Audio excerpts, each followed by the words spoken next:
Les doy la bienvenida a esta clase donde hablaremos de espectrofotometría clínica, una de las técnicas más utilizadas por los instrumentos de medición de diferentes analitos que se usan en el laboratorio de bioquímica clínica. Por lo tanto, su comprensión para nosotros como tecnólogos médicos es esencial, ya que estos instrumentos deben proporcionar al clínico los mejores datos posibles que sean de valor para el paciente.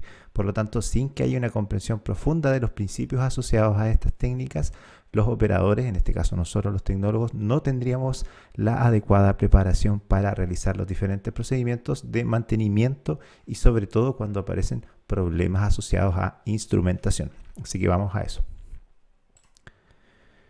Primero que todo, la mayoría de las técnicas que se utilizan en bioquímica clínica para poder hacer mediciones utilizan diversas formas de radiación electromagnética. La radiación electromagnética puede estar expresada en diferentes formas. Las más comunes o las que son más típicas, ¿no es cierto?, más conocidas para nosotros van a ser la radiación visible y, por ejemplo, las ondas de radio.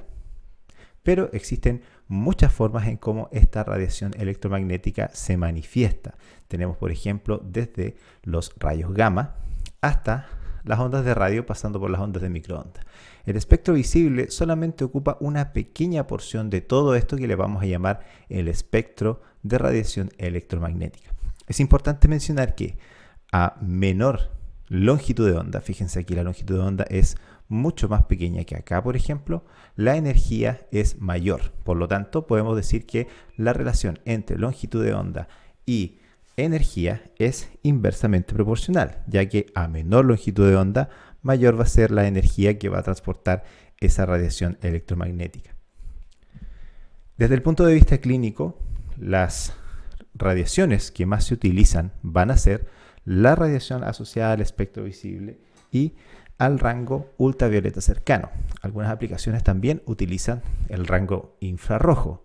Sin embargo, dentro de las aplicaciones clínicas que se utilizan en el laboratorio de bioquímica clínica de forma habitual, vamos a atender principalmente, como les decía, el rango visible y el rango ultravioleta cercano, ya no el ultravioleta lejano. Ahora, cada coloración que nosotros podemos percibir en la naturaleza, en cualquier parte, depende de una longitud de onda específica en la cual esa radiación se está moviendo a través del espacio, ¿sí? Así tenemos que, por ejemplo, radiaciones con longitud de onda de entre 380 nanómetros ya comienzan a ser parte del espectro visible hasta aproximadamente los 750 nanómetros. Sobre eso tenemos el rango infrarrojo no detectable para los humanos. Por debajo de eso el rango ultravioleta tampoco detectable, pero que sí puede ser detectable por diferentes instrumentos. Ahora, es importante notar este concepto también de la longitud de onda, ya que muchas sustancias que están disueltas, que están en solución, ¿no es cierto?, van a absorber radiación a una determinada longitud de onda en un espacio muy pequeño, muy estrecho de este rango de radiaciones, de este rango de longitudes de onda. Para cortar el concepto de longitud de onda, vamos a hablar de la letra lambda minúscula, ¿ya? Por lo tanto, es una forma de abreviar longitud de onda a través de esta letra griega. Generalmente la longitud de onda se mide en nanómetros, ¿ya? Donde un nanómetro corresponde a la 10 elevada a menos 9 parte de un metro, o sea, a la 1000 millonésima parte de un metro.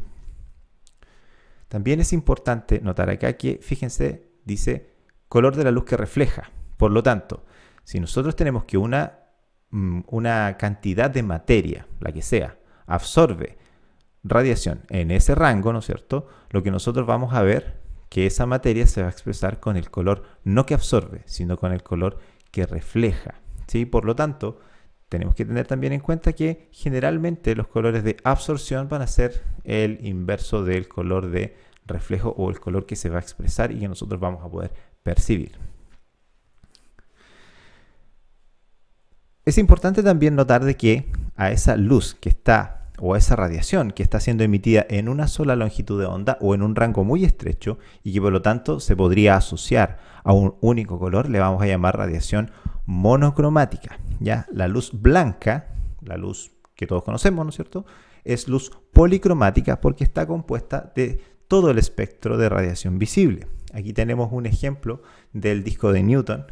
Fíjense que está girando, tiene todos los colores, pero cuando comienza a girar queda de ese color blanco, porque la luz blanca finalmente está compuesta por todos los otros colores del espectro visible.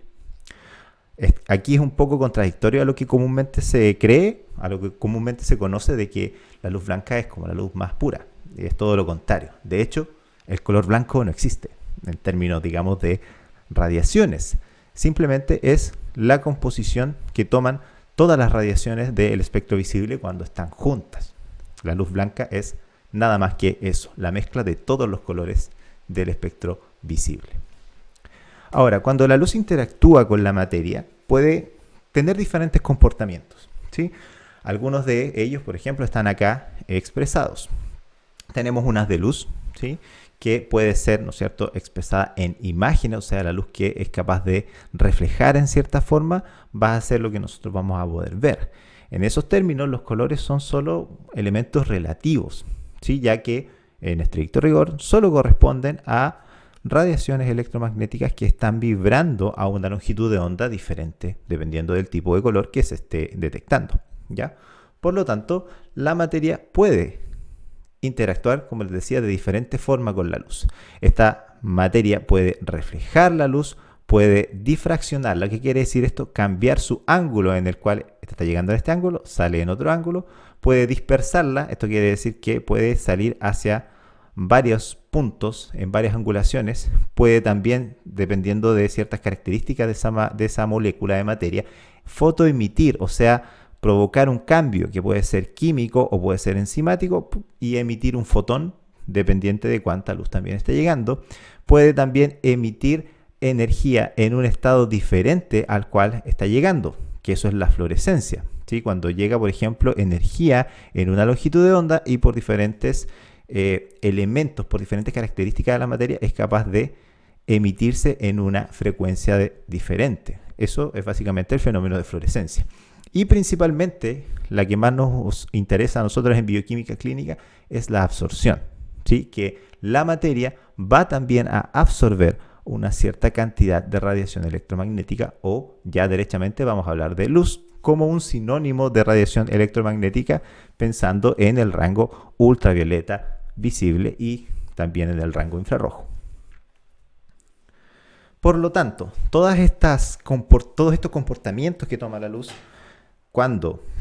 que toma la luz cuando finalmente interactúa con la materia, ¿no es cierto?, nos dan información sobre las propiedades de esta molécula, o sea, de lo que está en una muestra. Si llevamos esto a cualquier fluido biológico, vamos a ver que, ¿no es cierto?, los fluidos biológicos están compuestos de moléculas en disolución de diferente tipo, ¿sí? Obviamente, una vez que aislamos su componente celular, nos va a quedar el plasma o suero, dependiendo de cómo estemos obteniendo la muestra, que va a tener diferentes composiciones, pero que en términos sencillos van a corresponder a diferentes moléculas que están disueltas en determinada concentración en agua, ¿ya?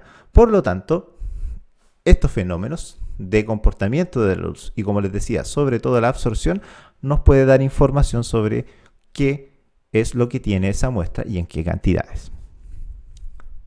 Aquí tenemos un ejemplo para graficar lo que es los procesos de absorción luminosa y de emisión luminosa, o de reflexión luminosa más estrictamente. Fíjense que tenemos dos soluciones. Tenemos una solución de sulfato de níquel que, cuando nosotros la observamos, tiene una coloración verdosa. Otra solución de permanganato de potasio va a tener esta coloración como morada, ¿no es cierto?, un violeta oscuro. Si nosotros tomáramos una pequeña cantidad de esta muestra, ¿ya?, y viéramos cuánta es la cantidad de luz que se transmite, ¿ya?, la cantidad de luz que se transmite a través del espectro de radiación visible, tendríamos un comportamiento como este, ¿ya? En la letra A tenemos al sulfato de níquel. Fíjense que esto es transmisión, porcentaje de transmisión entre 0 y 100%. El sulfato de níquel transmite una mayor cantidad de radiación entre, vamos a decir, los 500 y más o menos los 600 nanómetros, ¿sí?, dentro del rango visible. Si nosotros nos vamos a ver qué colores corresponde eso dentro del espectro visible, nos vamos a dar cuenta que justamente lo que hace el sulfato de níquel es absorber la radiación más tendiente al rojo y pero sí reflejar radiación más cercana al color verde. Por el contrario, fíjense lo que sucede con el permanganato de potasio, que es esta otra línea que está acá. Fíjense que esta línea no transmite tan bien la radiación a alrededor de los 540, 550 nanómetros, que justamente se corresponden a el color rojo o más cercano al violeta, como está acá, pero que corresponde a la zona de absorción para el color verdoso. Por eso es que es interesante ver estas dos soluciones, porque actúan, fíjense, justamente al contrario. Mientras una es capaz de absorber radiación, ¿ya? Absorbe radiación, por eso es que tiene una menor transmisión, porque está absorbiendo a esa longitud de onda cercana a los 550 nanómetros, va a dar una coloración totalmente diferente a la otra que absorbe en una radiación o en un rango de radiaciones diferente, ¿ya? Porque en este caso, fíjense, el permanganato está absorbiendo acá, pero sulfato de níquel casi no está absorbiendo nada de radiación, o sea, está cercano al 90% de transmisión, tiene una muy baja absorción. Es así como la mayoría de los compuestos coloreados que existen, ¿no es cierto?, se pueden medir en base a, primero, en qué región del espectro visible, infrarrojo, ultravioleta, absorben radiación, ¿sí? Es así como nosotros podemos establecer diferentes peaks o diferentes picos de absorción de diferentes sustancias y por lo tanto identificarlas de esa forma, a través de cómo absorben radiación en determinadas zonas del espectro electromagnético. Dentro de lo que son las radiaciones electromagnéticas, esto ya llevándolo un poquito a la instrumentación propia que se utiliza, ¿no es cierto?, para poder determinar estas radiaciones, podemos ver que hay diferentes fenómenos y diferentes técnicas asociadas a medir cada uno de estos fenómenos. Tenemos, por ejemplo, la espectrofotometría, que esto es lo que vamos a entrar en detalle enseguida, pero que se basa en la absorciometría, o sea, en la capacidad de la luz que cuando se encuentra con una cantidad de materia, esa materia, ¿no es cierto?, puede absorber luminosidad, puede absorber radiación. La nefelometría está muy de la mano con la turbidimetría. La turbidimetría tiene que ver con cuánta luz también se extingue, pero ya no en un proceso de un elemento coloreado como lo hace la espectrofotometría, sino con un elemento que simplemente produce turbidez. Hay una diferencia entre intensidad de color y turbidez. Lo veíamos, por ejemplo, cuando hablábamos de casos de lipemia al tomar muestra. Hay casos en donde hay una lipemia muy leve que se ve ligeramente opalescente y que puede llegar a ser turbio, ¿ya? Y por otro lado tenemos la interferencia que da la bilirrubina. La bilirrubina, independiente de la concentración que esté, nunca la vamos a ver turbia, pero sí la vamos a ver con un color más intenso, con un naranjo más fuerte al momento cuando esté más concentrado. Por lo tanto, ahí tenemos una muestra que por un lado está más coloreada en el caso de la bilirrubina y por el otro lado está más turbia en el caso de los lípidos, solo para ejemplificar el fenómeno, el efecto, ¿sí? Porque la espectrofotometría finalmente lo que mide es intensidad de un compuesto coloreado u ópticamente activo. Ya vamos a entrar en detalle de por qué el coloreado es entre comillas. Mientras que la turbidimetría es capaz de detectar elementos que producen turbidez. Y mientras más turbio esté una solución, mayor va a ser la concentración de ese elemento. La nefelometría es casi un primo hermano de la turbidimetría porque lo que hace es no medir solamente elementos que están en turbidez, sino que el cambio de ángulo de un rayo de radiación electromagnética, ¿sí? Si al impactar en una muestra un elemento es capaz de pero sí hacer rebotar la luz en un ángulo de 90 grados, eso es lo que mide la nefelometría, ¿sí? La fluorimetría es la capacidad, ¿no es cierto?, de, como les decía, poder emitir radiación en base a otra radiación que está excitando una molécula o una determinada cantidad de materia. Mientras que la bioluminiscencia y la quimiluminiscencia se basan en procesos en donde cuando se recibe luz se produce alguna reacción ya sea química o enzimática que produce la liberación de un fotón, ¿sí? Por lo tanto puede producir también luminosidad. La quimiluminiscencia es el fenómeno mediante el cual algunos animales, ¿no es cierto?, algunos insectos sobre todo, pueden producir luminosidad. El caso de las luciérnagas, el proceso por el cual pueden producir luz es por un proceso de quimioluminiscencia. La bioluminiscencia la habrán visto en, por ejemplo, algunas especies de algas que aparecen y que se han visto últimamente en playas, en mares, ¿ya? Estas algas son capaces de emitir también radiación, detectable en la noche obviamente, pero justamente radiación visible, de luz visible, pero por un proceso no solamente químico, sino que mediado por enzimas, un proceso enzimático. Por eso la diferencia entre estas dos. La espectrofotometría va a ser la que más se va a utilizar en el laboratorio de bioquímica clínica. Hay varias de estas que también se utilizan en otras áreas. Por ejemplo, en bioquímica clínica también usamos un poco la turbidimetría, la nefelometría, pero esta también se usa bastante en el área de inmunología, al igual que la fluorometría. Quimioluminiscencia y bioluminiscencia se utilizan también en algunas áreas, como sobre todo biología molecular. Si pudiéramos clasificar los métodos ópticos, los podríamos poner en dos grandes grupos. Los métodos no espectroscópicos, que esto es independiente de la longitud de onda que tenga la radiación. Ya vamos a tener aquí turbidimetría y nefelometría, simplemente vemos turbidez o ángulo de difracción, la refractometría y la interferometría, la difracción de rayos X y la polarimetría, por ejemplo, dentro de los que son asociados a la rotación óptica. Esto tiene que ver con de qué tipo es una radiación, si es polarizada o no polarizada. Dentro de los espectroscópicos tenemos los de absorción y de emisión, donde los de absorción van a ser los más utilizados, sobre todo esta que son a niveles moleculares, o sea, la espectrofotometría o espectroscopía de absorción UV visible, que es la que está más ampliamente extendida en los laboratorios de bioquímica clínica. Estas otras están en otro tipo de investigaciones un poco más asociadas a elementos más moleculares.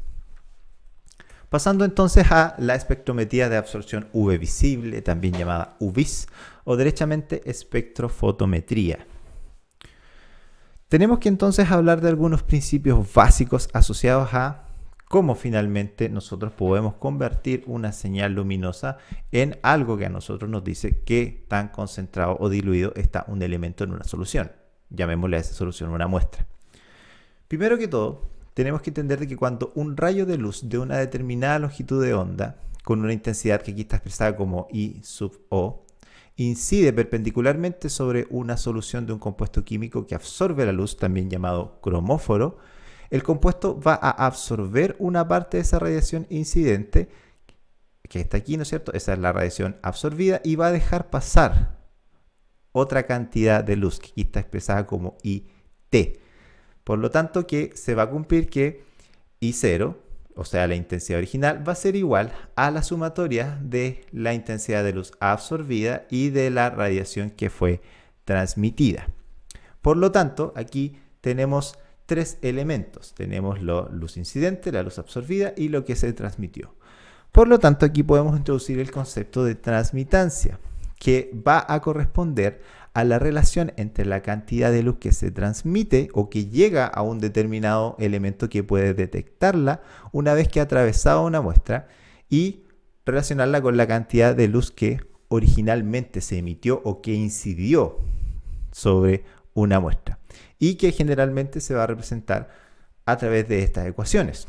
¿Ya? Yo puedo hablar de que la transmitancia va a ser igual a la división de la intensidad o la luminosidad transmitida partido por la intensidad original o total, y si lo expreso en forma de porcentajes, que es la forma más común, simplemente multiplico eso por 100. Así yo puedo expresar desde un 0 a un 100% de transmisión, donde obviamente en el 100% no hay nada que esté absorbiendo y en el 0% toda la radiación que llega aquí se está absorbiendo finalmente por la muestra.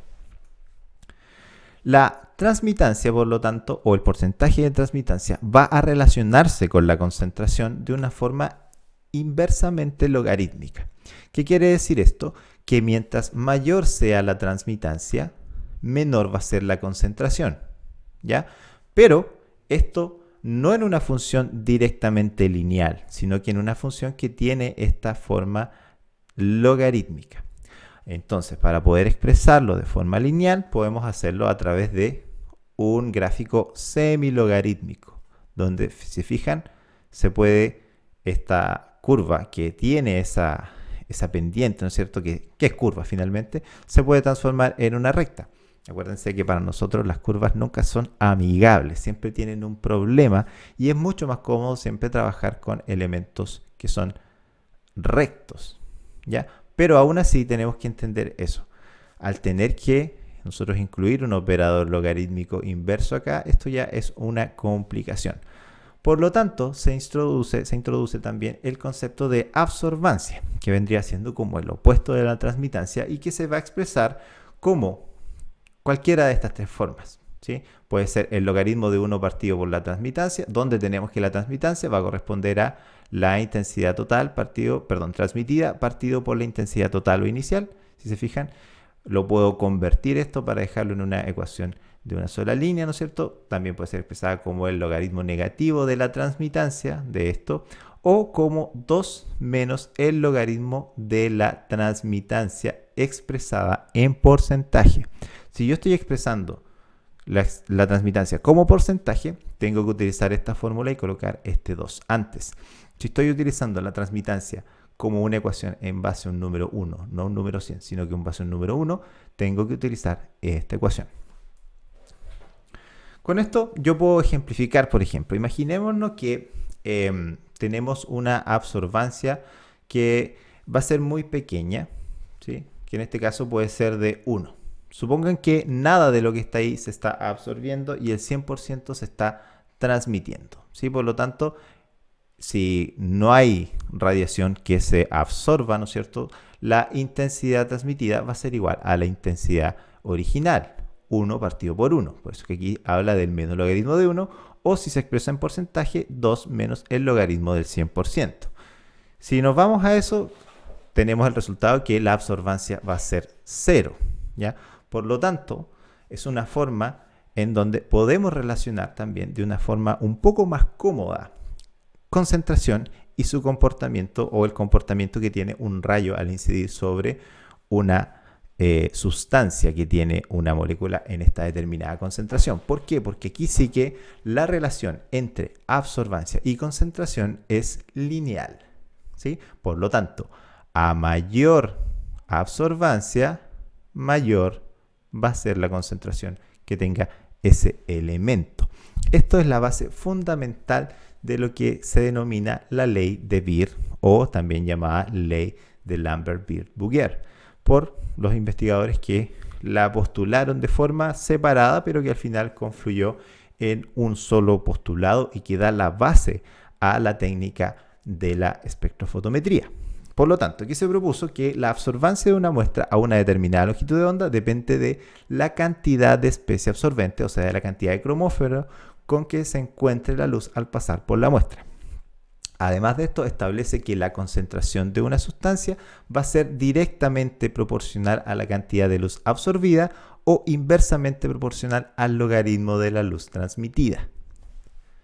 Lo mismo ocurre si nosotros, por ejemplo, tomamos ahora varias capas, les vamos a llamar, de camino óptico. ¿Qué quiere decir esto? Supongan que cada una de estas líneas supone 1 centímetro de longitud.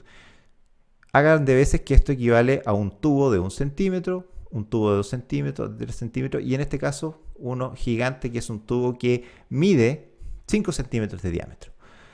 Si yo tengo una solución en este tubo, ya cuando haga pasar una radiación incidente a través de esa cubeta o ese tubo, ¿no es cierto?, que tiene estos 5 niveles de capas o esos 5 niveles de grosor, la cantidad de luz transmitida va a ir disminuyendo. Si yo siguiera agregando capas, la transmitancia sigue disminuyendo. Por lo tanto, aquí viene un tercer postulado respecto a la ley de Lambert-Beer-Bouguer, que dice que también la transmitancia va a ser inversamente logarítmica a la cantidad de capas que tenga que atravesar la luz al encontrarse con una solución, ¿ya?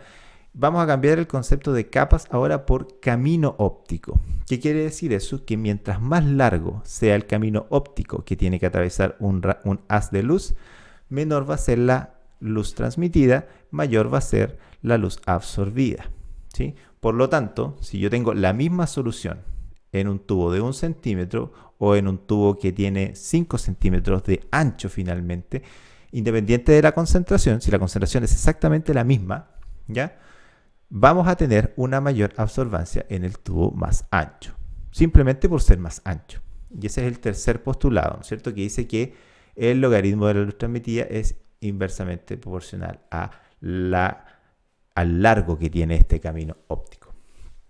Con esto entonces podemos expresar la ecuación de Lambert-Beer, que es la siguiente, que dice que la absorbancia de una solución va a ser directamente proporcional a su concentración. Además va a ser directamente proporcional a la distancia de luz que recorre por una solución y que aquí está expresado por la letra B. Y por último, al coeficiente de atenuación o también llamado coeficiente de extinción molar, epsilon, que está aquí. Por lo tanto, estos tres postulados que fueron presentados por diferentes investigadores dan origen a lo que se denomina la ley de Lambert-Beer-Bouguer, o en resumidas cuentas, muchos autores también le llaman simplemente la ley de Beer o la ley de Lambert-Beer o de Beer-Lambert. La pueden encontrar de cualquiera de las tres formas, ¿sí? Pero tiene que ver con este concepto. Es importante también indagar un poquito más sobre el concepto del coeficiente de atenuación o extinción molar, que tiene que ver con que finalmente hay elementos, hay materia ya de cierta naturaleza que tiene un alto coeficiente de atenuación molar, en donde al estar incluso en una baja concentración tienen una gran eficiencia al momento de absorber y por lo tanto pueden detectarse cuando su concentración es menor.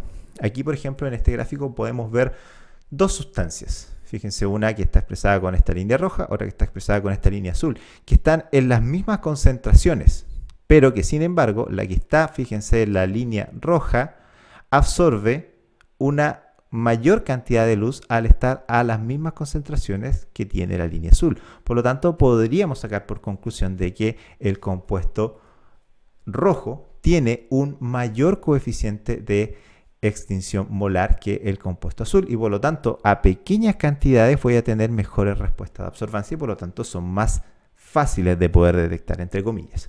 En general, el concepto de extinción molar no se utiliza directamente al momento de establecer cuál es la concentración que tiene una determinada muestra clínica para un determinado analito, porque la mayoría de los métodos utilizados son capaces de detectar de forma bastante eficiente incluso pequeñas cantidades de el analito en cuestión. Por lo tanto, al momento de establecer la relación entre absorbancia y concentración, el tema o el factor asociado a el coeficiente de atenuación molar generalmente se queda como un 1 y por lo tanto multiplica o deja igual el resto de la ecuación al multiplicarla por 1. Aquí podemos ver entonces todo este espectro completo asociado a la relación de absorbancia y transmitancia. Tenemos, fíjense aquí, en este lado la transmitancia, aquí la absorbancia y aquí la concentración. A medida que aumenta la concentración, aumenta también de forma lineal la absorbancia, pero disminuye de forma inversamente logarítmica o logarítmica negativa, ¿sí?, la transmitancia. Por lo tanto, fíjense que esa es otra forma de poder expresarlo, que es lo mismo que decir el logaritmo negativo de lo que está acá, ¿no es cierto? Tenemos coeficiente de extinción, ancho de la cubeta, concentración. Por lo tanto, haciendo un resumen, cuando la concentración se incrementa, la absorbancia se va a incrementar de forma proporcional, ¿no es cierto? Aquí tenemos un incremento en la absorbancia, perdón, en la concentración, tenemos de 0 a 12, y a medida que vamos viendo un incremento en la concentración, también vemos un incremento en la absorbancia. Y eso es lo que estableció Beer en primera instancia. Además sabemos que a medida que se aumenta la longitud de la trayectoria por la que pasa la luz, o sea, el camino óptico, o ahora derechamente hablando, el ancho que tiene una cubeta donde está contenida una mezcla de reacción que está midiendo un determinado analito, la absorbancia de la muestra también se va a incrementar de forma proporcional. O sea, si supongan que estos son cubetas, tenemos una cubeta que mide, no vamos a decir 0 porque no existiría, pero que mide 2 centímetros de ancho, otra que mide 4, fíjense, la absorbancia también aumenta de forma proporcional a medida que yo voy aumentando el largo, el ancho que tiene esa cubeta. Finalmente, algunas moléculas tienen coloraciones más intensas, por lo tanto quiere decir eso que absorben radiación de una forma más eficiente aun cuando están a concentraciones básicas, y eso está dado por el coeficiente de extinción molar o de atenuación molar o de absorbancia molar. Por lo tanto, al integrar este elemento en la ecuación, vamos a tener el completo de la ley de Lambert-Beer-Bouguer o ley de Beer para los amigos. Por lo tanto, este es el principio fundamental para la medición de muestras clínicas en el laboratorio. ¿Por qué? Porque nosotros podemos hacer comparaciones de elementos de los cuales sabemos de forma exacta su concentración. A estos elementos les vamos a llamar patrones o estándares, ¿sí? ¿Cómo se prepara un estándar? De forma muy sencilla. Queremos medir glucosa, se masa una cantidad de glucosa determinada y se disuelve en una cantidad determinada de agua desionizada o agua grado reactivo para poder tener una concentración perfectamente establecida en ese estándar. La otra forma es adquirir un estándar comercial que tiene las mismas características. ¿Y cuál es esa característica principal? El que nosotros sepamos de forma exacta, con mucha exactitud, cuál es la concentración que tiene esa solución. Una vez que tenemos esa solución patrón, hacemos todos los pasos que involucra una reacción, ¿sí? Y por lo tanto sabemos cuál va a ser la absorbancia que va a tener esa reacción para ese patrón o para ese estándar. Y con eso podemos obtener una relación, ¿cierto? Si la concentración, por ejemplo, supongamos que fue 100 y la absorbancia fue 1, cuando nosotros vayamos a medir una muestra para ese mismo analito, y si esa absorbancia, por ejemplo, es de 0,5, a través de una regla de 3 simple, de una relación bastante simple, como la relación es lineal, recuérdense, podemos decir que la concentración para esa muestra desconocida va a ser 50, ¿no es cierto? Eso que yo les decía al inicio, ese elemento de poder establecer la respuesta de absorbancia que va a tener un elemento del cual nosotros sabemos la concentración de forma exacta, es lo que se denomina calibración. Y por eso es que para poder nosotros medir la concentración que tiene un determinado analito, lo primero que tenemos que hacer es calibrar la técnica para ese determinado analito y poder obtener cuál es la respuesta de absorbancia que nos da el equipo o la técnica para ese analito con ese calibrador en cuestión. Y de ahí poder hacer esa interpolación, ¿no es cierto?, con el resto de las muestras desconocidas. Obviamente para eso hay que hacer calibraciones para cada uno de los métodos y para cada uno de los analitos, pero eso también lo veremos más adelante. Hay otro elemento que no mencioné y que es qué sucede cuando el elemento no tiene un color. ¿Cómo entonces lo podemos detectar? Pues si se supone que una mayor concentración nos va a dar una mayor intensidad del color. Bueno, eso lo vamos a ver más adelante también, pero para hacerles un resumen, acuérdense de que aunque nosotros no podamos detectar regiones del espectro ultravioleta o infrarrojo, los equipos sí lo pueden hacer. Por lo tanto, puede que algunas técnicas también generen un mayor incremento de moléculas que para nosotros van a ser totalmente imperceptibles porque están en el rango ultravioleta, pero los equipos también lo pueden medir. ¿Y cómo se realiza eso? ¿Cómo se hace este cambio, ¿no es cierto?, para estas moléculas que no son coloreadas, que no tienen ningún color en ninguna región del espectro visible? Se aplican técnicas enzimáticas, ¿sí?, en las cuales se puede convertir un mol de un determinado analito en un mol equivalente de algo que sí tiene un color, o sea, una concentración equimolar de un elemento ópticamente activo. Bueno, eso es lo que yo les quería mencionar para esta clase. En la próxima ya vamos a hablar un poquito más de instrumentación de los equipos espectrofotométricos que se utilizan en la práctica diaria. Así que nos vemos ahí.